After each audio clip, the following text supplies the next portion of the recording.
Before we start guys, I just want to greet you a Happy New Year. So kung napanood nyo po sa ating previous video, na-mention ko doon na nasira po yung isang ating drum pedal. So umorder po ako ng bago. So, habang inaantay po, ito muna ang ating i-discuss ngayon kung paano nga ba mag-record gamit ang ating V8 sound card. Let's go!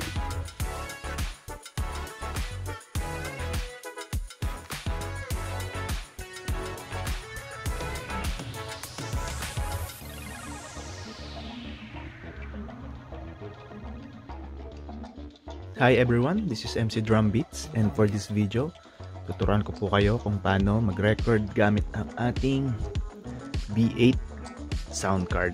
So marami kasi nagre-request sa comment section sa mga previous videos natin kung paano daw gamitin ito sa pang-record. So this is the video for you guys.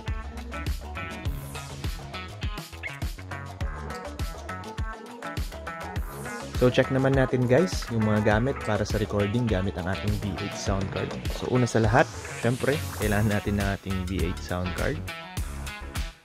Pangalawa, yung mismong drum pad natin. Ayan. Pangatlo, kailangan natin yung ating 3.5mm headphone jack. Kailangan natin yan. Pang-apat is kailangan natin ng micro USB to 3.5mm headphone jack na siyang kasama na rin ng ating V8 sound card kapag bumili tayo. And pang-lima is kailangan natin ng earphones para ma-monitor natin kung ano yung sound na lumalabas sa ating V8 sound cards. Pang-anim naman is ang ating audio source para sa ating mga backing track kung may gusto tayong sabayan na song. So in my case, laptop yung gamit ko. Pwede rin kayong gumamit ng cellphone or tablet or kung anong meron kayo na pwedeng pasukan ng 3.5mm headphone jack. So yan.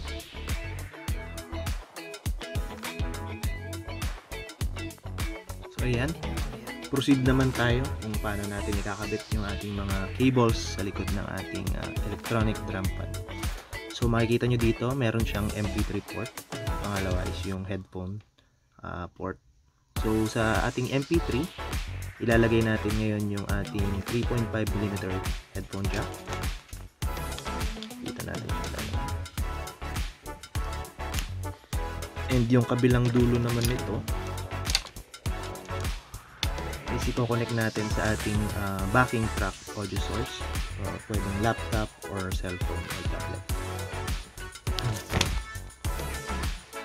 Next naman is yung ating 3.5mm jack to micro USB. Ito naman yung ating i-connect sa ating V8 sound card.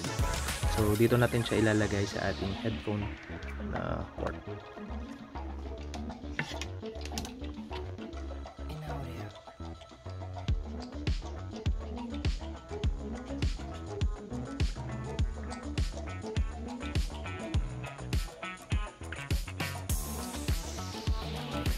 So ngayon, proceed naman tayo sa ating V8 sound card. And mapapansin nyo dito sa likod, dito natin i-connect naman ngayon yung mga cables na kinonect din natin sa ating electronic drum pad. So una dyan is yung dinagay natin from earphones dun sa likod ni drum pad. Lalagay naman natin siya ngayon dito sa accompany instrument. Ayan. So, ayan, accompany instrument. So meaning, lahat ng sound dito kay drum pad ay mapupunta na ngayon kay V8. So, siya yung magiging receiver ng mga sounds. And nakalimutan ko pala i-mention kanina, kailangan din pala natin ng isa pang micro USB to 3.5mm na headphone jack. So, huwag kayong mag-alala, kasama na rin naman to sa V8 sound card natin pag bumili tayo. So, itong isa naman ay mapupunta sa Live 1. Itong si Live 1, then natin ilalagay. And then itong 3.5mm jack ay i-connect natin sa ating cellphone na gagamitin na pang record natin. So maaaring cellphone or camera siguro, basta may 3.5mm jack. Hindi ko pa na-try sa camera, so ang masasabi ko lang is sa phone ko lang siya na-try. So yan. And dito rin sa ating V8 sound card dito rin natin ikakabit yung ating earphones. So dito siya sa earphone or speaker na port. Ayan, kakabit lang natin siya dyan para ma-monitor natin kung malakas ba o mahina yung ating audio.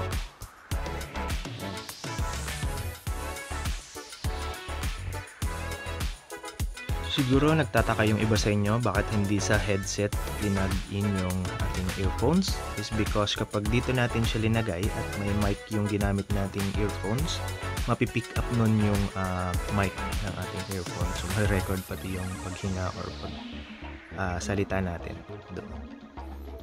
So ayan, meron din pala itong V8 natin. Meron siyang condenser mic na port and dynamic mic. So kung gusto nyong mag-record, sabayan nyo yung song, pwede po na sabayan natin gamit ko.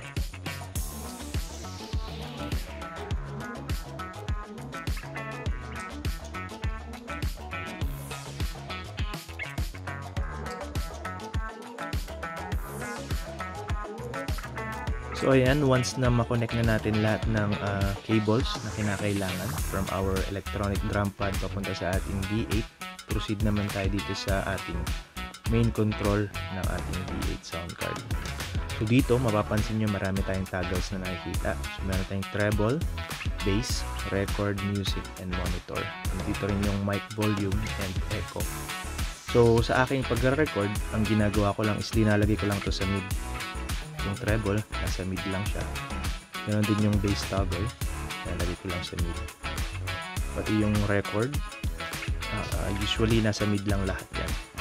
Yung music din, ito rin is nasa mid kasi ito yung determine kung gaano kalakas yung mare-record na sound na background sound sa ating V8.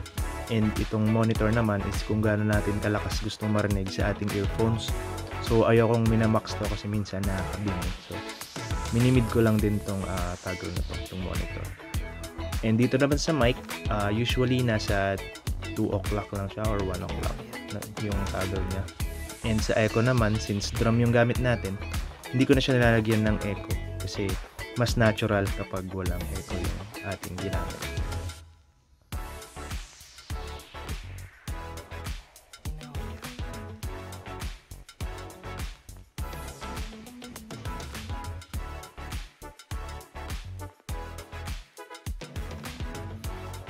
So once na makonect na natin ang ating drum pad sa ating V8, pwede na po tayong mag-proceed na mag-record ng ating drums.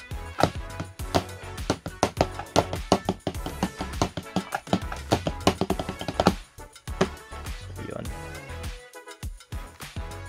Isa rin sa kagandahan ng V8 sound card is kung ano lang yung nare-receive niya from ating drum pad na sound, is yun lamang yung mapupunta sa ating recording, which is good para hindi natin marinig yung mga background noises like mga tilaok ng manok, tahol ng aso, and electric fan natin na nakasindi kasi mainit pa rin kahit New Year na. Ayan.